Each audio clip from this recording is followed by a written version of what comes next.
അങ്ങനെ ഓരോ ആണല്ലോ നമ്മുടെ മനസ്സിന്റെ ഉള്ളിൽ നമ്മള് സൂര്യനെ കാണുന്നത്.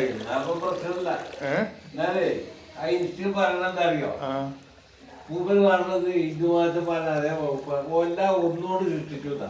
അതെ, ഇപ്പൊ ഈ പരമാണുണ്ടല്ലോ, ഇലക്ട്രോണും പ്രോട്ടോണും ആണല്ലോ, അത് ഒരു ഭാഗത്തേക്ക് തിരിഞ്ഞതാണ്.